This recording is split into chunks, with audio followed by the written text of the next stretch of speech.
মৰমৰ ছাত্ৰ-ছাত্ৰীসকল মই পইণ্টাৰ শৰ্মাই তোমালোকক মোৰ এই ভিডিঅ'টোলৈ স্বাগতম জনাইছোঁ। ক্লাছ 9ৰ বিজ্ঞানখন পঢ়াই আছিলোঁ। বিজ্ঞানখনৰ যে কাৰ্য আৰু শক্তি এই চেপ্টাৰটো পঢ়াই আছিলোঁ। এই চেপ্টাৰটো মোৰ বহুখিনিয়ে গ'ল। অকল সেই চেপ্টাৰটো বুলি নহয়, তোমালোকৰ কিতাপখনৰ বিভিন্ন চেপ্টাৰৰ ওপৰত ভিডিঅ' দিয়া হৈছে। তোমালোকে সেই ভিডিঅ'সমূহ চাবলৈ হ'লে মোৰ চেনেলটোত যাবা, গৈ প্লে'লিষ্টত ক্লিক কৰি দিবা, তেতিয়া ভিডিঅ'সমূহ একাধিক্ৰমে চাবলৈ সুবিধা পাবা। ভিডিঅ'সমূহ চাবা, চাই যদি কিবা বুজি নোপোৱা মোক তোমালোকে কমেণ্ট কৰি জনাবা। আৰু মই আশা কৰিছোঁ তোমালোকে বুজি পাইছা, কাৰণ মই যিমান সহজকৈ পাৰোঁ সিমান সহজকৈ তোমালোকক বুজাবলৈ যত্ন কৰিছোঁ। আশা কৰিছোঁ বুজি পাইছা। আজি আমি পঢ়িম যে শক্তিৰ বিভিন্ন প্ৰকাৰবোৰ আন্তঃপৰিৱৰ্তনীয় হয়নে? উত্তৰটো হ'ল হয়। মই আগতেও কৈ আহিছোঁ যে শক্তি এবিধ শক্তিৰ পৰা আন এবিধ শক্তিলৈ ৰূপান্তৰ হয়। শক্তি কেতিয়াও সৃষ্টি বা ধ্বংস হ'ব নোৱাৰে। গতিকে এইখিনি কথা আগতে কোৱা হৈছে। যেনেকৈ আমাৰ সৌৰশক্তি হৈছে মূল শক্তিৰ উৎস। সেই সৌৰশক্তিৰ পৰাই কি হৈছে, গছে শক্তি গ্ৰহণ কৰিছে, কৰি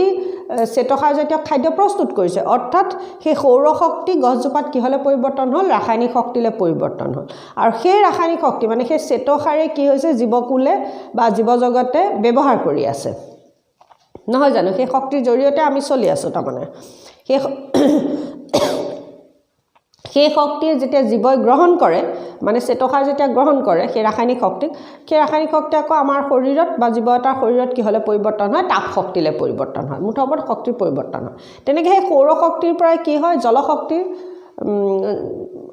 উৎপন্ন হয় বা জলশক্তিলৈ পৰিৱৰ্তন হয়। সেই জলশক্তিৰ পৰাই আকৌ কি কৰা হয়? আমাৰ বিদ্যুৎ শক্তি উৎপাদন কৰি লোৱা হয়। তেনেকৈ সেই সৌৰশক্তিৰ পৰাই বায়ু শক্তি, বায়ু পাম্প বা বায়ু কলবিলাক বায়ু শক্তিৰ উৎপন্ন হয়। বতাহ যে বলে সেই বায়ু শক্তি, তাৰমানে সেই বায়ু শক্তিৰ জৰিয়তে আকৌ কি হ'ব পাৰে? আমাৰ বিদ্যুৎ আমি লাভ কৰিব পাৰোঁ, বিদ্যুৎ শক্তি লাভ কৰিব পাৰোঁ। গতিকে কথাবোৰ তেনেকুৱা যে সৌৰশক্তি বা ৰাসায়নিক শক্তি বা তাপ শক্তি বা বিদ্যুৎ শক্তি বা জলশক্তি, এই ধৰণে বিভিন্ন শক্তিলৈ কি হয়? এটা শক্তিৰ ৰূপান্তৰ ঘটে। আকৌ সেই বিদ্যুৎ শক্তিৰ পৰা আমাৰ লাইট জ্বলে, পোহৰ শক্তি, ফেন চলে, যান্ত্ৰিক শক্তি, এই ধৰণৰ। তেনেকৈ হিটাৰ এটা জ্বলাইছোঁ, সেয়া তাপ শক্তি, বিদ্যুৎ শক্তি আকৌ তাৰমানে তাপ শক্তিলৈ ৰূপান্তৰ হ'ল। এই ধৰণে তাৰমানে শক্তিৰ কি হয়? এটা শক্তিৰ পৰা আন এটা শক্তিলৈ ৰূপান্তৰ হ'ব পাৰে, কিন্তু সৃষ্টি বা ধ্বংস হ'ব নোৱাৰে। সেয়া হৈছে শক্তিৰ সংৰক্ষণৰ সূত্ৰ। এইটো মই কৈ মেলি থকা, আজি আৰু ভিডিঅ'টোত বেছি নাই। তাৰমানে আজি এই ভিডিঅ'টোৱে হয়তো শেষ ভিডিঅ' হ'ব এইটো চেপ্টাৰৰ। গতিকে শক্তিৰ সংৰক্ষণৰ সূত্ৰটো কি বুলি কওঁতে এইকণতে আছে, চোৱা যে শক্তিৰ ৰূপান্তৰ ঘটিলে মুঠ শক্তিৰ কিন্তু কোনো পৰিৱৰ্তন নহয়। এই কথাটো লিখিব লাগিব। ইয়ে শক্তি সংৰক্ষণ, এনেকৈ লিখিলে নহ'ব। এই সূত্ৰ অনুসৰি, এইখিনিৰ পৰা লিখিম যে শক্তিৰ সংৰক্ষণৰ সূত্ৰ অনুসৰি বা শক্তি সংৰক্ষণৰ সূত্ৰ বুলেট শেষ হ'ব লাগিব নহয় বাক্যটো। সেইকাৰণে চোৱা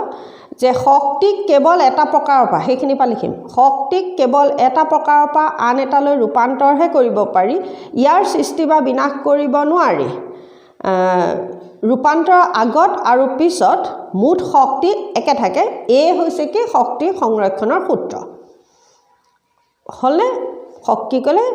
যে শক্তিক কেৱল এটা প্ৰকাৰৰ পৰা আন এটালৈ ৰূপান্তৰ কৰিব পাৰি, সৃষ্টি বা বিনাশ কৰিব নোৱাৰি। আৰু ৰূপান্তৰ আগত আৰু পিছত মুঠ শক্তি কি হয়? একে থাকে, মুঠ শক্তিৰ পৰিৱৰ্তন নহয়। এয়ে হৈছে শক্তিৰ সংৰক্ষণৰ সূত্ৰ। একদম আহি থকা প্ৰশ্ন এটা, 1 নম্বৰ।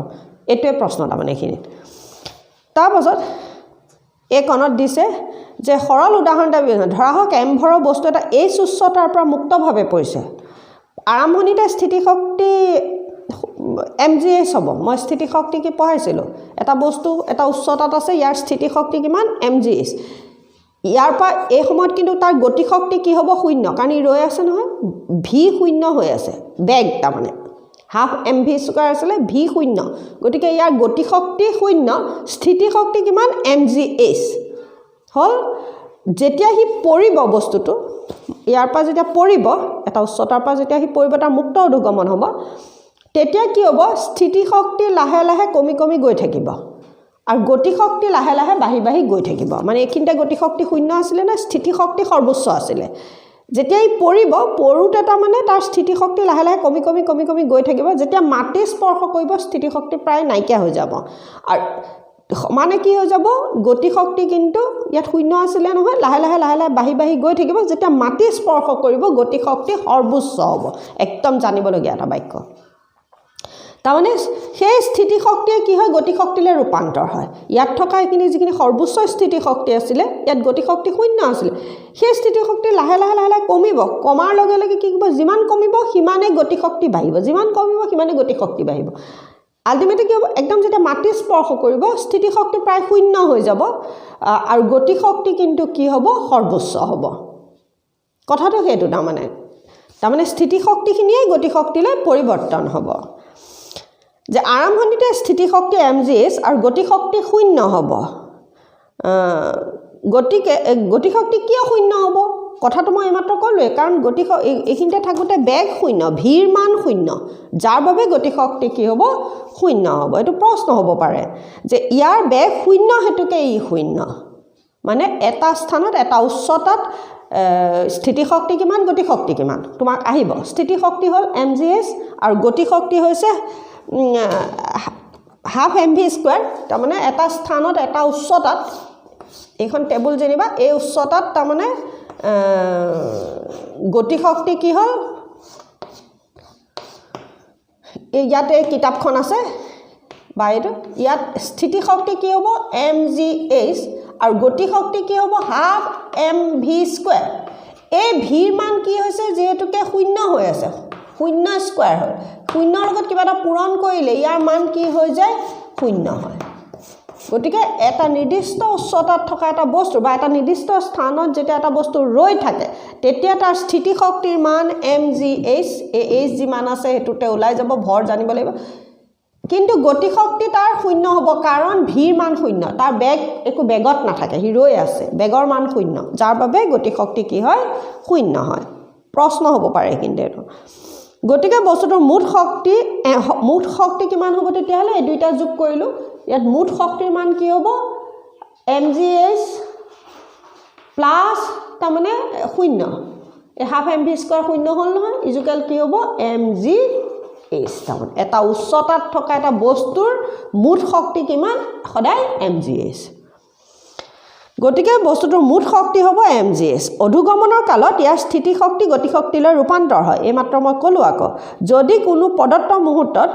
বেগ v তেন্তে ইয়াৰ গতি শক্তি হ'ব হাফ mv² বস্তুটো অধুগমনৰ কালত স্থিতি শক্তি কমি গৈ থাকিব যিমানে স্থিতি শক্তি কমি গৈ থাকিব আৰু গতি শক্তি বাঢ়ি গৈ থাকিব বস্তুটোৱে ভূমি স্পৰ্শ কৰাৰ আগ মুহূৰ্তত h ৰ মান 0 হ'ব আৰু v সৰ্বোচ্চ হ'ব গতিকে গতি শক্তি সৰ্বোচ্চ হ'ব আৰু স্থিতি শক্তি একদম ন্যূনতম হ'ব প্ৰায় শূন্য হ'ব তাৰমানে পিছে স্থিতি শক্তি আৰু গতি শক্তিৰ যোগফল সকলো বিন্দুতে কিন্তু সমান হ'ব স্থিতি শক্তি আৰু গতি শক্তিৰ যিটো যোগফল সেইটো এই বস্তুটো পৰুতে তাৰমানে ইয়াত যিমানটো হ'ল এই যোগফলটো যিটো ওলাব বস্তুটো যেতিয়া ইয়াৰ পৰা পৰুতে এইখিনিত টেবুলখন মই আকৌ এই কোণত যেনিবা আহি পেলাই এয়া মাটি চুলেহি আৰু এয়া এই চাৰিটা স্থানত এ স্থান বি চি এ ডি ইয়াত যিমানটো হ'ব এইটো স্থিতি শক্তি প্লাস গতি শক্তি যিটো ওলাব বি স্থানতো একে ওলাব চি স্থানতো একে ওলাব ডি স্থানতো সেইটো একে ওলাব কি ক'লো স্থিতি শক্তি প্লাস গতি শক্তিৰ মান তাৰমানে মুঠ শক্তিৰ মান সকলো স্থানতে কিন্তু একে থাকিব কিন্তু ইয়াৰ পৰা যেতিয়া পৰিছে পৰুতে তাৰমানে ইয়াত কি হৈছে স্থিতি শক্তি কমিছে গতি শক্তি বাঢ়িছে ইয়াত আৰু স্থিতি শক্তি কমিলে গতি শক্তি আৰু বাঢ়িলে এইখিনি পাওঁতে স্থিতি শক্তিৰ মান প্ৰায় শূন্য হৈ যাব কাৰণ h ৰ মান কি হ'ব 0 হৈ যাব এই h যেহেতুকে 0 হৈ যাব গতিকে পূৰণফলটো ইয়াত শূন্য ওলাব স্থিতি শক্তিৰ মান শূন্য ওলাব কিন্তু গতি শক্তিৰ মান কিন্তু সৰ্বোচ্চ হ'ব হলেও এটো স্থানত স্থিতি মুঠ শক্তি এটো স্থানত মুঠ শক্তি এটো স্থানত মুঠ শক্তি আৰু এটো স্থানত মুঠ শক্তি মানে এটো এনেকে যোগ কৰাটো কথা কৈছে স্থিতি শক্তি প্লাস গতি শক্তিৰ যোগফল সদায় কি হ'ব প্ৰতিটো স্থানতে একে থাকিব হি ধ্ৰুৱক হ'ব হেয়াই দিছে স্থিতি শক্তি প্লাস গতি শক্তি ইজুকেল কি হ'ব সদায় এয়া তাৰমানে স্থিতি শক্তি প্লাস গতি শক্তি সদায় কি হ'ব ইজুকেল ধ্ৰুৱক কনষ্টেণ্ট হ'ব এইটো সদায় প্ৰতিটো স্থানতে কি থাকিব একে থাকিব বোৰ্ডখন দেখিছানে বাৰু গতিকে সেয়া তাৰমানে mgh plus half mv square কি হ'ব এইটো কিতাপত সেয়াই দিছে তাৰমানে বা কি হ'ল mgh plus half mv square equal কি হ'ব ধ্ৰুৱক কনষ্টেণ্ট একে হ'ব এইটোকে কৈছে সেয়াই হ'ল মোৰ যে বস্তু এটাৰ স্থিতি শক্তি আৰু গতি শক্তিৰ যোগফলে হ'ল তাৰ যান্ত্ৰিক শক্তি এই দুটা স্থিতি শক্তি আৰু গতি শক্তিৰ যোগফলক কি বুলি কোৱা হয় মুঠ শক্তিক তাৰমানে যান্ত্ৰিক শক্তি বুলি কোৱা হয় যান্ত্ৰিক শক্তি বুলি কোৱা হয় একদম আহিব আকৌ দেই একদম আহি থকা প্ৰশ্ন যে আমি দেখিলোঁ যে বস্তুৰ মুক্ত অধিগমনৰ কালত পথৰ যিকোনো বিন্দুত বস্তুৰ স্থিতি শক্তি যি পৰিমাণে কমে সেই একে পৰিমাণে তাৰ গতি শক্তি বাঢ়ে কৈ মেলি আহিলোঁ ইয়াত এইদৰে ইয়াত মধ্যকাৰ্ষণিক স্থিতি শক্তি অবিৰতভাৱে গতি শক্তিলৈ পৰিৱৰ্তিত হৈ থাকে তাৰপাছত আহিছে এইখিনি এটা চিন্তা কৰা দিছে শক্তিৰ ৰূপান্তৰৰ বাবে প্ৰকৃতিয়ে যদি অনুমতি নিদিলেহেঁতেন তেন্তে কি হ'লহেঁতেন যে কোৱা হয় যে শক্তিৰ ৰূপান্তৰ অবিহনে জীৱন যাপন অসম্ভৱ তুমি সহমত পোষণ কৰা নে যে যদি শক্তিৰ ৰূপান্তৰ নহ'লহেঁতেন তেতিয়াহ'লে জীৱন অসম্ভৱ কাৰণ সৌৰশক্তিক গছে গ্ৰহণ কৰিছে সেউজীয়া উদ্ভিদে গ্ৰহণ কৰিছে কৰি সিহঁতে খাদ্য প্ৰস্তুত কৰিছে সেই খাদ্যৰে আমাৰ জীৱকুল আমি বৰ্তি আছোঁ যদি সৌৰশক্তি গ্ৰহণ কৰি গছজোপাই চেতসাৰ বা ৰাসায়নিক সৌৰশক্তিক ৰাসায়নিক শক্তিলৈ পৰিৱৰ্তন কৰিব নোৱাৰিলেহেঁতেন প্ৰকৃতিয়ে যদি সেইটো অনুমতি নিদিলেহেঁতেন তেতিয়াহ'লে জীৱকুলৰ কাৰণে খাদ্য নাথাকিলেহেঁতেন জীৱকুলৰ কোনো খাদ্যই নাথাকিলেহেঁতেন আৰু জীৱকুল তেতিয়া বৰ্তি থাকিব নোৱাৰিলে হয় কথা সেইটোৱে তাৰপাছতে আহিছে এবাৰ ক্ষমতা আমি এতিয়া পঢ়িম কি ক্ষমতা কাৰ্য কৰাৰ হাৰ একদম সহজ আৰু যে কাৰ্য সম্পাদনৰ হাৰক কি বুলি কোৱা হয় ক্ষমতা বুলি কয় একদম চিধা বাক্য আৰু কাৰ্য সম্পাদনৰ হাৰক কি বুলি কোৱা হয় ক্ষমতা বুলি কোৱা হয় পাৱাৰ বুলি কোৱা হয় কাৰ্য সম্পাদনৰ হাৰক আমি আজি পঢ়িম কি এতিয়া ক্ষমতা অৰ্থাৎ কি কাৰ্য সম্পাদনৰ হাৰ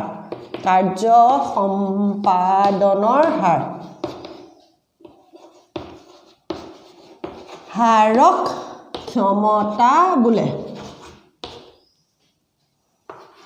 ক্ষমতা বোলে যাক কিহেৰে সূচোৱা হয় পিৰে সূচোৱা হয় কাৰ্য সম্পাদনৰ হাৰ কৈছে হাৰ মানে মই সদায় সময়ৰ কথা কৈছিলোঁ আগতে ভিডিঅ'ত কোৱা হৈছে যেতিয়া হাৰ শব্দটো আহিব হাৰ মানে সময়ৰে হৰণ কৰা বুজায় এই ডিঙিত পিন্ধা হাৰ নহয় আকৌ এডাল দেই কাৰ্য সম্পাদনৰ হাৰ গতিকে একক সময়ত কিমান কাৰ্য হ'ব একক সময়ত যিখিনি কাৰ্য সম্পাদিত হ'ব সেই কাৰ্য কৰাৰ একক সময়ত সম্পাদিত কাৰ্যক কি বুলি কোৱা হয় ক্ষমতা বুলি কোৱা হয় বা শক্তি ৰূপান্তৰৰ হাৰ কাৰ্য মানে আকৌ শক্তি যিখিনি কাৰ্য কৰিব সেইখিনিয়ে শক্তি হিচাপে সঞ্চিত হয় নহয় জানো স্থিতি শক্তিত পঢ়োঁতে কৈছিলোঁ মই গতিকে কাৰ্য সম্পাদনৰ হাৰক কি বুলি কোৱা হয় ক্ষমতা বুলি একক সময়ত সম্পাদিত কাৰ্যক ক্ষমতা বুলি কোৱা হয় আৰু একক সময়ত তাৰমানে শক্তিৰ ৰূপান্তৰ কাৰ্য কৰিবলৈ হ'লে শক্তিৰ ৰূপান্তৰ হয় সেই শক্তিৰ ৰূপান্তৰৰ হাৰকো কি বুলি কোৱা হয় ক্ষমতা বুলি ক'ব পাৰি তাৰমানে হ'বনে গতিকে আমি এইখিনিতে সবল এইবোৰ পঢ়ি থাকোঁ এইখিনিত আছে চোৱা বাক্যটো তোমাৰ কিতাপত যে কাৰ্য সম্পাদনৰ হাৰ বা শক্তিৰ ৰূপান্তৰৰ হাৰকে ক্ষমতা বুলি কোৱা হয় এইখিনিত আছে হ'লনে যাক আমি কি বুলি লিখিম এনেকৈ পি মানে কাৰ্যবায় সময় ক্ষমতা ইজুকেল আমি প্ৰথম এনেকৈ লিখি ল'ম তোমাৰ কিতাপত যিহেতুকে দিছে যে গতিকে ক্ষমতা ইজুকেল কাৰ্য বাই সময় বা ক্ষমতা কিহেৰে সূচাম পিৰে সূচাম W/T বা এইটো কি হ'ব পি ইজুকেল কাৰ্যৰ একক হৈছে কি জুল সময়ৰ একক হৈছে কি ছেকেণ্ড জুল পাৰ ছেকেণ্ড তাৰমানে এই জুল পাৰ ছেকেণ্ড ইজুকেল ইয়াক কি বুলি কোৱা হয় ৱাট বুলি কোৱা হয় W ৰে মানে গতিকে কাৰ্যৰ SI একক কি জুল পাৰ ছেকেণ্ড যাক কি বুলি কোৱা হয় ওৱাট বুলি কোৱা হয় ক্ষমতাৰ একক হৈছে ওৱাট জেমছ ওৱাটৰ বৈজ্ঞানিকজনৰ সন্মানাৰ্থে সেই এককটোক কি বুলি নামাকৰণ কৰা হৈছে ওৱাট বুলি নামাকৰণ কৰা হৈছে ইয়াৰ প্ৰতীক হৈছে W মানে ঘটক এজনে মানে এটা সঁজুলি বা এটা আহিলা বা কোনোবা এজনে প্ৰতি সেকেন্ডত 1 জুল কাৰ্য 1 জুল হাৰত কাৰ্য কৰিলে ঘটকজনৰ ক্ষমতা হ'ব 1 ওয়াট এবাৰ আহিলে প্ৰশ্ন মানে এই মুহূৰ্তত মই প্ৰশ্নটো কলো ক্ষমতা বুলিলে কি বুজা কাৰ্য সম্পাদনৰ হাৰক ক্ষমতা বুলি কোৱা হয় বা শক্তি ৰূপান্তৰৰ হাৰক ক্ষমতা বুলি কোৱা হয় যে ক্ষমতা ইকুয়াল কাৰ্যবাহ সময় p যাক p ৰে সূচোৱা হয় গতিকে w/t আৰু ক্ষমতাৰ SI একক হৈছে কি ওয়াট অৰ্থাৎ জুল পাৰ সেকেন্ড ক্ষমতাৰ SI একক হৈছে ওয়াট যাক জেমছ ওৱাটৰ সন্মানাৰ্থে ৰখা হৈছে আৰু সেই ওয়াট হৈছে কি জুল পাৰ সেকেন্ড তাৰ মানে W ইকুয়াল কি তেতিয়া হলে জুল পাৰ সেকেন্ড বা জুল আমি কেনেকৈ লিখো এটা মানে জুল পাৰ সেকেন্ডক কি বুলি কোৱা হয় ওয়াট বুলি কোৱা হয় আৰু 1 ওয়াট কি তেতিয়া হলে 1 ওয়াট হ'বলৈ হলে কি হ'ব লাগিব এটো 1 ওয়াট হ'বলৈ হলে 1 জুল কাৰ্য হ'ব লাগিব 1 সেকেন্ডত গতিকে 1 ওয়াট আমি নিজে লিখিম এব মুখস্থ কৰি নাথাকো না মানে কিতাপ পঢ়ি মুখস্থ নকৰো তা মানে 1 সেকেন্ডত যদি কোনোবা এজনে 1 জুল কাৰ্য সম্পাদিত কৰে ঘটক মানে কোনোবা মই হ'ব পাৰ তুমি হ'ব পাৰ এটা কোনোবা ৱাছিং মেচিন এটা হ'ব পাৰ ফেনখন হ'ব পাৰ কথা তেনেকুৱা মানে যে কোনো এটা বস্তুৱে বা এজন ঘটকে বা এটা ঘটকে 1 সেকেন্ডত যদি 1 জুল কাৰ্য সম্পাদিত কৰে তেতিয়া হলে সেই ঘটকজনৰ বা সেই আহিলাটোৰ ক্ষমতা কি বুলি কোৱা হয় 1 ওয়াট বুলি কোৱা হয় কথা মানে আমি এইটো পা লিখিম 1 সেকেন্ডত 1 জুল কাৰ্য সম্পাদিত হলে ক্ষমতা কি বুলি কোৱা হয় 1 ওয়াট গতিকে 1 ওয়াট ক্ষমতা বুলি কোৱা হয় যে ইয়াৰ প্ৰতীক W ঘটক এজনে প্ৰতি সেকেন্ডত 1 জুল কাৰ্য প্ৰতি সেকেন্ডত 1 জুল কাৰ্যৰ হাৰত 1 জুল হাৰত যদি কাৰ্য কৰে ঘটকজনৰ ক্ষমতা হ'ব মুঠত নিজে লিখিব বাক্যটো দেই অন্যথা শক্তি ব্যয়ৰ হাৰ 1 জুল পাৰ সেকেন্ড হলে ক্ষমতাকে 1 ওয়াট বুলিও ক'ব পাৰি মানে কথা একেটাই যদি 1 সেকেন্ডত 1 জুল শক্তি ব্যয় হয় তেতিয়া হলে তাৰ ক্ষমতা 1 ওয়াট মানে কথা একেটা মানে ক্ষমতা কাৰ্য সম্পাদনৰ হাৰ বা শক্তি ৰূপান্তৰৰ হাৰক ক্ষমতা বুলি কৈছো যে সেইকাৰণে দুটা বাক্য কৈছে 1 সেকেন্ডত যদি 1 জুল কাৰ্য সম্পাদিত হয় তেতিয়া হলে ক্ষমতা হ'ব 1 ওয়াট বা 1 সেকেন্ডত যদি 1 জুল পৰিমাণৰ শক্তিৰ ৰূপান্তৰ ঘটে তেতিয়া সেই ক্ষমতাক কি বুলি কোৱা হয় 1 ওয়াট বা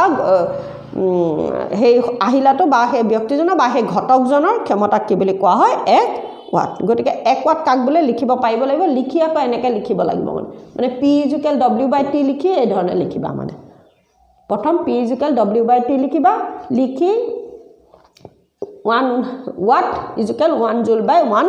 সেকেন্ড এই ধৰণে লিখি থৈবা যে আমি শক্তি হস্তান্তৰৰ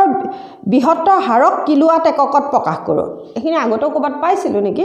যে গতিকে এটো ওয়াটটো এটা যথেষ্ট সৰু একক গতিকে ব্যৱহাৰিক ক্ষেত্ৰত কি ব্যৱহাৰ কৰা হয় কিলোৱাট ব্যৱহাৰ কৰা হয় কিলোৱাট মানে কি 1000 ওয়াট 1000 ওয়াট হলনে যে আৰু গতিকে 1000 ওয়াটৰ ঠাইত আমি আকৌ কি লিখিব পাৰো এ কিলোৱাট 1000 কিলোৱাট নহয় 1000 ওয়াট নহয় এই 1000 ওয়াটৰ ঠাইত তাৰ মানে এই ওয়াটৰ ঠাইত আমি কি লিখিব পাৰো জুল পাৰ সেকেন্ড লিখিব পাৰো এয়া লিখিব পাৰো বা এটো কেনেকৈ লিখে জুল সেকেন্ড এয়া তাৰ মানে এনেকৈ লিখে কথা একেটাই হেই তোমাক লিখি দেখুৱাইছে যে ঘটকৰ ক্ষমতা সময়ৰ সাপেক্ষে সলনি হ'ব পাৰে ইয়াৰ অৰ্থ এই যে ঘটক এজন বেলেগ বেলেগ সময় অন্তৰালত বিভিন্ন হাৰত কাৰ্য সম্পাদন কৰিব পাৰে বিভিন্ন হাৰত মানে এবাৰ 10 সেকেন্ডত কিমানখিনি কৰিলে কাৰ্য আকৌ পিছৰবাৰ ভাগৰিলে সেই 10 সেকেন্ডত আকৌ অলপ কমকে কাম কৰিলে মানে এনেকুৱা বেলেগ বেলেগ হ'ব পাৰে বেলেগ বেলেগ সময়ত বেলেগ বেলেগ কাৰ্য বেলেগ বেলেগ হাৰত কাৰ্য কৰিব পাৰে তেতিয়া কি উলিওৱা হয় গড় ক্ষমতা উলিওৱা হয় গড় ক্ষমতা মানে যিমান কাৰ্য কৰিলে সেই কাৰ্যখিনি মুঠ কাৰ্যক মুঠ সময়ৰে হৰণ কৰি দিলে গড় ক্ষমতা ওলাই যাব কথা হল এটোৱে যে বেলেগ বেলেগ সময় অন্তৰালত বিভিন্ন হাৰত কাৰ্য সম্পাদন কৰিব পাৰে সেইভাবে গড় ক্ষমতাৰ ধাৰণাটো উপযোগী ব্যয় হোৱা মুঠ শক্তিক অতিবাহিত সময়ৰে ভাগ কৰিলে গড় ক্ষমতা পোৱা যায় হৈ গ'ল হেয়া হ'ল গড় ক্ষমতা গতিকে এইকণতে আমি কি পঢ়িলোঁ প্ৰথম শক্তি সংৰক্ষণৰ সূত্ৰ তাৰ পাছতে আহিলে যান্ত্ৰিক শক্তি কি তাৰ পাছতে পঢ়িছোঁ এতিয়া ক্ষমতা কি ক্ষমতাৰ SI একক কি কিলোৱাট কি তাৰ পাছত 1 ওয়াট কি তাৰ পাছতে আহিলে গড় ক্ষমতা কি প্ৰশ্ন হেকিটাই প্ৰশ্নকিটা জুকিয়াই থবা তাৰ পাছতে অংকবোৰ অকমান চাবা নুবুজিলে মোক কবা প্ৰত্যেকৰে 400 নিউটন n মানে নিউটন কৈ ওজন থকা দুজনী ছোৱালীয়ে জৰি এডালি 8 মিটাৰ উচ্চতালৈ উঠি গ'ল এজনী ছোৱালীৰ নাম এ আনজনীৰ বি বুলি ধৰা আছে এই ছোৱালীজনী 20 সেকেন্ডত উঠিলে আৰু বি ছোৱালীজনীয়ে 50 সেকেন্ডত এই কামটো সম্পন্ন কৰিলে প্ৰতিক্ৰিয়াকে ছোৱালী ক্ষমতা উলিয়াবলৈ কৈছে গতিকে ক্ষমতা মানে কাৰ্য বা সময় হেৰে সময়বোৰ দিয়া আছে দুইজনীৰে কোনবাজনী 20 সেকেন্ড লৈছে কোনবাজনী 50 সেকেন্ড লৈছে আৰু উচ্চতাৰ কথাটো যে দিছে 8 মিটাৰ উচ্চতালৈ উঠিছে তাহাঁতি প্ৰত্যেকৰে ওজন মানে প্ৰত্যেকৰে 8 নিউটনকৈ ওজন থকা দুইজনী ছোৱালীৰ ওজন 400 নিউটন গতিকে সেই ওজন আৰু তাৰ মানে উচ্চতাৰে কি উলিওৱা হ'ব স্থিতি শক্তি উলিওৱা হ'ব স্থিতি শক্তি মানে কাৰ্য আকৌ গতিকে কৈছে এই ছোৱালীজনীৰ ব্যয় ক্ষমতা কি হ'ব ছোৱালীজনীৰ ওজন যেহেতুকে 400 নিউটন তাৰ পাছত হৰণ কে h দিছে উচ্চতা তাৰমানে 8 অতিবাহিত সময় ইমান যে সমীকৰণৰ পৰা কি পাম সম্পাদিত কাৰ্য দেখিছা না সম্পাদিত মানে w কি ধৰিছে mgh ধৰিছে মানে সম্পাদিত কাৰ্য এই ছোৱালীজনীৰ কাৰণে সম্পাদিত কাৰ্য w/t নহয় এই w ঠাইতে তাৰমানে কি ধৰা হৈছে mgh/t t মানে 20 সেকেন্ড এজনীৰ কাৰণে 20 সেকেন্ড এজনীৰ কাৰণে 40 সেকেন্ড এই mgh হৈছে কি তাৰমানে 400 ওজন তাৰমানে mg মানে আমি পাইছিলো নহয় ওজন উলিয়াবলৈ হলে কি কৰে ভৰ পূৰণ মধ্যাকৰ্ষণিক ত্বৰণ গতিকে এই mg মানে হৈছে ওজন 400 নিউটন আৰু h মানে হৈছে 8 মিটাৰ তাৰমানে কৰি পেলাই কৰি দিলে ওলাই যাব তেনেকে বি ছোৱালীজনীৰ কাৰণে mgh 400 h 8 কিন্তু এটো কি হ'ব 40 সেকেন্ড mgh মানে এ সম্পাদিত কাৰ্য মানে স্থিতি শক্তি মানে mgh মানে স্থিতি শক্তি নাছিল জানো সেই স্থিতি শক্তি মানে এটা বস্তু এটা স্থানত যাবলৈ হলে সম্পাদিত কাৰ্য সেই কাৰ্যৰ স্থিতি শক্তি আছিল গতিকে হেতু হে ধৰণে কৰিছে হ'বনে কেলে mgh লিখিলে তাৰমানে তেনেকে পিছৰটোবোৰ কি দিছে 50 কিলোগ্ৰাম ভৰৰ লৰা এজনে 9 সেকেন্ডত গতিকে 50 কিলোগ্ৰাম ভৰ দি দিছে এবাৰ লৰাটোৰ ওজন উলিয়াই ল'ব লাগিব তাৰমানে ভৰ 50 কিলোগ্ৰাম ইনটু তাৰমানে আমি 10 ভৰ কেনেকৈ উলিয়াই ওজন কেনেকৈ উলিয়াই ওজন কি আছিলে ওজন কেনেকৈ উলিয়াই mg ওজনটো কি আছিলে mg ৰে উলিয়াই ভৰ দিয়া থাকিলে ওজন গতিকে ভৰ 50 কিলোগ্ৰাম জিৰ মান 50 কিলোগ্ৰাম ইনটু জিৰ মান 9.8 আছিলে না 10 মিটাৰ পাৰ সেকেন্ড ধৰিম তাৰমানে পাৰ সেকেন্ড স্কয়াৰ ধৰিম এটো কিমান হল 500 নিউটন ইয়াৰ ওজন কিমান হৈ যাব 500 মতে নিউটন লৰাজনৰ ওজন তাৰমানে গতিকে ওজন যদি উলালে আকৌ mgh উচ্চতা কিবা এটা দিব সকে 45 টা সিৰি বগালে কলে 45 টা সিৰি বগাইছে আৰু প্ৰতিটো সিৰিৰে আকৌ দিছে 15 সেন্টিমিটাৰ কৈ উচ্চতা গতিকে 45 * 15 টা মানে উচ্চতা কিমান হ'ব ওলাই যাব এটা সিৰি দিছে 15 সেন্টিমিটাৰ আৰু তেনেকুৱা কেটা বগালে 45 টা 45 টা গতিকে কিমান ওপৰলৈ গল 45 * 15 টা মানে হেতু কিন্তু সেন্টিমিটাৰহে ওলাব হে সেন্টিমিটাৰ আকৌ মিটাৰলৈ নিব লাগিব ডিভাইডেড বাই 100 টা মানে বস্তুটো বুজি পাইছানে হে তেনেকৈ কৰিছে সকে চোৱাচোন যে লৰাজনৰ ওজন আৰু তেতিয়া কি ওলাই গল কাৰ্য ওলাই যাব নহয় লৰাটো সম্পাদিত কৰা কাৰ্য ওলাই যাব তাৰমানে কাৰ্য এয়া তাৰমানে mgh ওলাই যাব মানে লৰাটো ওজন এয়া ওলালে এয়া আৰু h আমি হে উচ্চতাটো উলিয়াই ল'ব লাগিব প্ৰথম 45 * 15 কৰি যেটো পাম তাক আকৌ মিটাৰলৈ নি ল'ব লাগিব মানে এটো সেন্টিমিটাৰত আছে না অংকটো মিটাৰত কৰিব লাগিব গতিকে উচ্চতাটো মিটাৰলৈ নি ল'ব লাগিব হেবোৰ চাব লাগিব দে অংকবোৰত এককবোৰ ঠিক হৈ আছে না এসা এককত থাকিব লাগিব মানে যে লৰাজনৰ ওজন এয়া দেখিছনে এয়া 500 নিউটন ওলালে দেখিলা মই কৰাৰ নিচিনা খটখটিৰ উচ্চতা হল এয়া এইটো দেখিছা ডিভাইডেড বাই 100 কৰি দিছে তেতিয়া কি ওলাল 6.75 মিটাৰ ওলালে 45 into 15 কৰি ডিভাইডেড বাই 100 তাৰমানে কাৰণ 100 সেন্টিমিটাৰত 1 মিটাৰ সেইকাৰণে হেতু 100 ৰে হৰণ কৰিছে মই আৰু এবোৰ এটা আসলতে এবোৰ 4 5 ৰে কথা তথাপি কৈছো আৰু বগাবলৈ প্ৰয়োজন হোৱা সময় কিমান দিলে 9 সেকেন্ড গতিকে ওলাই গল এটো সম্পাদিত কাৰ্য mgh ধৰিছে mgh ত কি দেখিছে চোৱা 500 নিউটন into 6.75 মিটাৰ এয়া তাৰমানে এটো কাট 500 into 6.75 মিটাৰ ডিভাইডেড বাই 9 তাৰমানে কৈ দিয়াৰ লগে লগে কি ওলালে 375 ওয়াট ওলালে হ'ব তাৰ পাছতে আহিলে শক্তিৰ বাণিজ্যিক একক এটুকা পহিলা আজি আমাৰ এই ভিডিওটো শেষ হ'ব মানে যে শক্তিৰ একক হিচাপে জুল অতি ক্ষুদ্ৰ একক আমি এখিনি আগতো পঢ়িছো সেইবাবে ইয়াৰ সহায়ত বৃহৎ পৰিমাণৰ শক্তি প্ৰকাশ কৰিবলৈ অসুবিধা হয় সেয়ে প্ৰয়োজন অনুসৰি এইখন আকৌ টেনটো আছেগে দেই এইখন কথা টেনটো লাগিবগে গতিকে ভালকে চাব লাগিব আকৌ দেই সেয়ে প্ৰয়োজন অনুসৰি আমি কিলোৱাট ঘণ্টা নামৰ শক্তিৰ বৃহৎ একক ব্যৱহাৰ কৰোঁ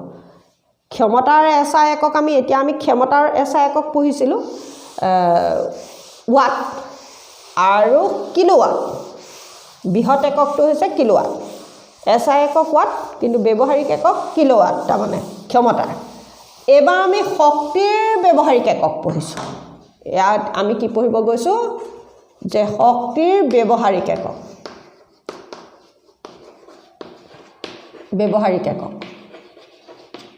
কি বুলি কৈছে জুলটো যথেষ্ট ক্ষুদ্ৰ হয় বুলি কৈছে গতিকে আমি ব্যৱহাৰিক একক হিচাপে কি ব্যৱহাৰ কৰো সেয়ে প্ৰয়োজন হয় আমি কিলোৱাট ঘণ্টা নামৰ শক্তিৰ বৃহৎ একক ব্যৱহাৰ কৰো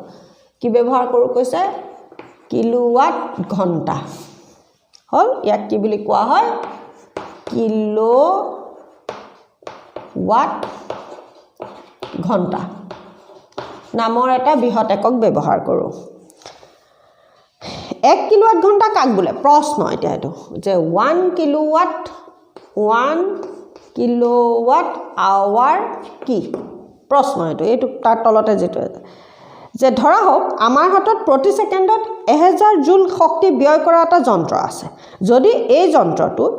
অবিৰতভাৱে 1 ঘণ্টা চলে তেন্তে ই ব্যয় কৰা শক্তিক 1 কিলোৱাট ঘণ্টা বোলে গতিকে 1000 জুল প্ৰতি সেকেন্ড হাৰত 1 ঘণ্টাত ব্যয় হোৱা শক্তি কি বুলি কোৱা হয় 1 কিলোৱাট ঘণ্টা বোলে মানে 1000 ওয়াট ক্ষমতা সম্পন্ন এটা আহিলাই 1 ঘণ্টাত কিমান পৰিমাণৰ শক্তি ব্যয় কৰিছে সেই শক্তিকে কি বুলি কোৱা হয় 1 কিলোৱাট ঘণ্টা বুলি কোৱা হয় কি কলো 1 ঘণ্টাত 1000 ওয়াট কিলোৱাট মানে মই এইমাত্ৰ দেখিছিলো 1 কিলোৱাট মানে 1000 ওয়াট গতিকে 1000 ওয়াট ক্ষমতাৰ এটা সজুলিয়ে 1 ঘণ্টাত কি পৰিমাণৰ শক্তি ব্যয় কৰিছে সেই শক্তিকে কি বুলি কোৱা হয় 1 কিলোৱাট ঘণ্টা বুলি কোৱা হয় আৰু যাক 1 ইউনিট শক্তি বুলিও কোৱা হয় এই 1 কিলোৱাট ঘণ্টাক কি বুলি কোৱা হয় 1 ইউনিট শক্তি বুলিও কোৱা হয় 1 ইউ শক্তি বুলিও কোৱা হয় 1 ইউনিট শক্তি বুলিও কোৱা হয় হলে কি দিছে হাৰ ঘণ্টা গতিকে শক্তিকে 1 কিলোৱাট ঘণ্টা বুলি কোৱা হয় গতিকে 1 কিলোৱাট ঘণ্টা ইকুৱেল কি হল তেতিয়া হলে 1 কিলোৱাট আৱাৰ ইকুৱেল কি হ'ব তেতিয়া হলে 1 কিলোৱাট into 1 hour 1 কিলোৱাটৰ ঠাইত কি লিখিব পাৰো 1000 ওয়াট লিখিব পাৰো ইনটু তা মানে 60 into 60 তা মানে 60 into 60 ইমান কি হল সেকেন্ড হল তা মানে আৱাৰক সেকেন্ডলৈ নিলো মানে 60 সেকেন্ডত 1 মিনিট 60 মিনিটত 1 ঘণ্টা এটো হেড কৰিলো তা লিখিলো তা মানে হল ইমান সে বা এটো কি হৈ গল 1000 into 1000 ওয়াট into ইমান সেকেন্ড হল তাৰ পাছত কি আহি গল 36 3 4 5 টা এটা দুটা তিনটা এই তিনটা এই 4 5 টা হল নে ইমান ওয়াট সেকেন্ড হৈ গল নহয় এটো কি লিখিম আমি জুল লিখিম হল নে গটিকে এটো কাকো কি লিখ কৰিব পাৰো 3.6 দশমিকটো লৈ আহিলোঁ তাৰমানে এইখিনিত দশমিক আছে দশমিকটো মই এইখিনিলৈ লৈ আহিলোঁ এনেকৈ লিখিলোঁ এইবোৰৰ কাৰণে এদিন এটা ভিডিঅ' দিব লাগিব 10 টু দি পাৱাৰ কি হ'ব 1 2 3 4 5 6 ঘৰ আনিলোঁ নহয় গতিকে 10 টু দি পাৱাৰ 6 জুল তাৰমানে এনেকুৱা এটা সংখ্যাত দশমিকটো আছে এইখিনিত এই দশমিকটো ইয়ালৈ মই লৈ আহি পেলাই লিখিম এইবাৰ এইখিনিত যেতিয়া দি দিলোঁ 3.6 হ'ল কেইটা সংখ্যা আগলৈ আনিলোঁ 6টা সংখ্যা আগলৈ আনিলোঁ দশমিক গতিকে 10 টু দি পাৱাৰ 6 লিখিলোঁ মই হ'লনে গতিকে 3.6 ইনটু 10 টু দি পাৱাৰ 6 জুল গতিকে 1 কিলোৱাট ঘণ্টাত কিমান শক্তি 3.6 ইনটু 10 টু দি পাৱাৰ 6 জুল শক্তি এইটো কৰিবলৈ আহে কেতিয়াবা এই অংকখন একেবাৰে সহজ আকৌ মুখস্থ কৰি নাথাকে আকৌ কিলোৱাটত 1000 ওয়াট লিখিলোঁ ঘণ্টাক ছেকেণ্ডলৈ নিলোঁ কৰি পূৰণ কৰি দিলোঁ পূৰণ কৰি দিয়ে এইটো এইখিনি বা দশমিক এইখিনিলৈ আনিলোঁ গতিকে 3.6 লিখিলোঁ সংখ্যাটো আৰু তাৰ পাছত এইটো কি লিখিলোঁ যেহেতুকে 6টা সংখ্যা আনিলোঁ গতিকে 10 টু দি পাৱাৰ 6 লিখিলোঁ কথা ইমানে মুখস্থ নকৰে তাৰমানে গতিকে এইখিনিত যে 1 কিলোৱাট ঘণ্টাত কিমান জুল শক্তি উলিয়াবলৈ বুলি আহিব 10 লৈকে কৈছোঁ আকৌ এইটো 2 মাৰ্কছ দি দিব যে ঘৰ উদ্যোগ আৰু বাণিজ্যিক প্ৰতিষ্ঠানত ব্যৱহৃত শক্তিক কিলোৱাট ঘণ্টাত প্ৰকাশ কৰা হয় উদাহৰণস্বৰূপে এটা মাহত ব্যৱহৃত বৈদ্যুতিক শক্তিক ইউনিটত প্ৰকাশ কৰা হয় ইয়াত 1 ইউনিট মানে 1 কিলোৱাট ঘণ্টা এইমাত্ৰ ক'লোৱে দে ইউনিট শক্তি মানে কি যে ইউনিট 1 ইউনিট বুলিলে কি বুজা 1 ইউনিট বুলিলে কি বুজা 1 কিলোৱাট ঘণ্টা বুজো বুলি লিখি থৈ নাহিবা খালি 1 কিলোৱাট ঘণ্টা কাক বুলে লিখি ল'বা তাৰ পাছত সেই 1 কিলোৱাট ঘণ্টাকে 1 ইউনিট বুলি কোৱা হয় বুলি লিখি থৈ আহিবা 1 ইউনিট মানে 1 কিলোৱাট ঘণ্টা এনেকৈ লিখি থৈ আহিলে নহ'ব প্ৰথম 1 কিলোৱাট ঘণ্টা কাক বুলে লিখিব লাগিব যে 1 ঘণ্টাত 1000 ওয়াট ক্ষমতাৰ এটা সঁজুলিয়ে যি পৰিমাণে শক্তি ব্যয় কৰে সেই পৰিমাণে শক্তিক কি বুলি কোৱা হয় 1 কিলোৱাট ঘণ্টা বুলি কোৱা হয় আৰু সেই 1 কিলোৱাট ঘণ্টাকে কি বুলি কোৱা হয় 1 ইউনিট বুলি কোৱা হয় এই ধৰণে লিখিব লাগিব হ'বনে আৰু তাৰপিছত কি ক'লো 1 কিলোৱাট ঘণ্টাত কিমান জুল 3.6 into 10 to the power 6 জুল উলিয়াই দেখুৱাব লাগিব অকল এটো আৰু এটো লিখি থৈ আহিলে নহব এখিনি কৰি আহিব লাগিব দিলে 2 মাৰ্কস দিব গতিকে ইয়াকে কৈ এয়া হল শক্তিৰ বাণিজ্যিক একক তাৰমানে বা ব্যৱহাৰিক একক তাৰমানে শক্তিৰ বাণিজ্যিক একক বা ব্যৱহাৰিক একক মুঠতে গতিকে অংকটো কি দিছে যে 60 ওয়াটৰ বৈদ্যুতিক বাল্ব এটা 6 ঘণ্টা কৈ জ্বলে বাল্বটোৱে এদিনত ব্যয় কৰা শক্তিক ইউনিটত গণনা কৰিবলৈ দিছে বৈদ্যুতিক বাল্বৰ ক্ষমতাটো দিছে 60 ওয়াট তাৰ মানে কিলোৱাটলৈ নিলে কি কৰিলে 0.06 কিলোৱাট হৈ গ'ল হ'বনে তাৰপৰা কি দিলে যে ব্যৱহাৰিক সময় কি দিছে এটো 6 ঘণ্টা গতিকে শক্তি কি দিছে ক্ষমতা ইনটু ব্যৱহাৰৰ সময় শক্তি ইনটু ক্ষমতা ইনটু ব্যৱহাৰৰ সময় মানে এটো সূত্ৰ কপা আহিছে আকৌ খেলিমেলি নকৰিবা আকৌ সেটো কি হৈছে তাৰ মানে এটো p ইকুৱেল ক্ষমতা ইকুৱেল কি আছিল w/t বা w ইকুৱেল কি হ'ব p * t তাৰ মানে এআই তাৰ মানে তোমাক কি লিখিছে কাৰ্য মানে শক্তি নহয় সেইকাৰণে এটো শক্তি লিখিছে ইকুৱেল ক্ষমতা ইনটু সময় লিখিছে সেইকাৰণে এটো এনেকৈ লিখিছে ক্ষমতাৰ এককটোৰ পৰা আহিছে তাৰমানে শক্তি ইকুৱেল কি দিছে ক্ষমতা ইনটু সময় তাৰমানে ক্ষমতা ইনটু ব্যৱহাৰৰ সময় যে লিখিছে ইয়াৰ পৰা আহিছে তাৰমানে ক্ষমতা equal w/t w equal p * t সেই w ঠাইত তাৰমানে এয়া হ'ল শক্তি মানে কাৰ্যই শক্তি মানে গতিকে ক্ষমতা আৰু সময় আৰু তাত পাতি দিয়াৰ লগে লগে যেটো ওলাব 0.036 ইউনিট ওলালে পূৰণটো কৰি দিলে হৈ গ'ল আৰু একেবাৰে সহজ খালি ওয়াটটোক কিলোৱাটলৈ নি ল'ব লাগিব 1000 ওয়াটত 1 কিলোৱাট তাৰ পৰা উলিয়াইছে মানে গতিকে এইখিনিকে কলো এইখিনিকে কৈ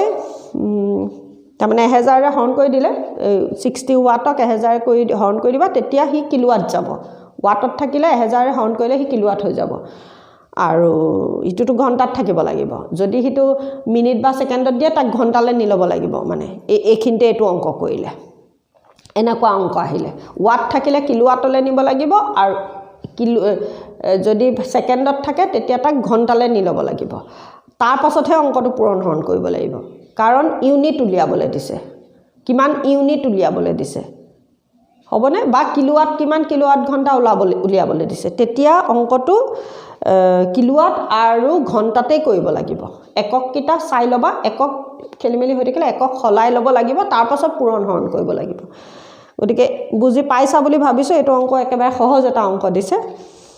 তাৰ লগত কেতিয়াবা কি দিব যে 1 ইউনিট শক্তিৰ যদি 5 পইচা হয় মানে আমি শক্তি বোৰ্ডক 5 পইচা 1 ইউনিটত যদি 5 পইচা হয় তেতিয়া হলে তুমি যিমান ইউনিট পালা সেই ইউনিটৰ বিপৰীতে তুমি শক্তি বোৰ্ডক মানে ইলেক্ট্ৰিচিটি বোৰ্ডক তুমি কিমান পইচা দিব লাগিব এনে ধৰণে দিব হেতু ঐকিক নিয়মৰ অংক 1 ইউনিটত যদি ইমান পইচা হয় ইমান ইউনিটত কিমান হ'ব সেই ধৰণে ঐকিক নিয়ম কৰি উলিয়াই দিলে হ'ল আৰু কেতিয়াবা লগত হেতুকুৰা লগাই দিয়ে হ'বনে গতিকে পাৰিবা বুলি ভাবিছো ভিডিওটো বহুতেই দীঘল হ'ল নিশ্চয় গতিকে আজিলে এই ভিডিওটো মই তোমালোকৰ এইখিনিতে সামৰিছো যিখিনি প্ৰশ্ন কলো সেইখিনি ভালকৈ যোগ্যাই থবা তোমালোকে আৰু যদি কিবা বুজি নোপোৱা মোক কমেন্ট কৰি জনাবা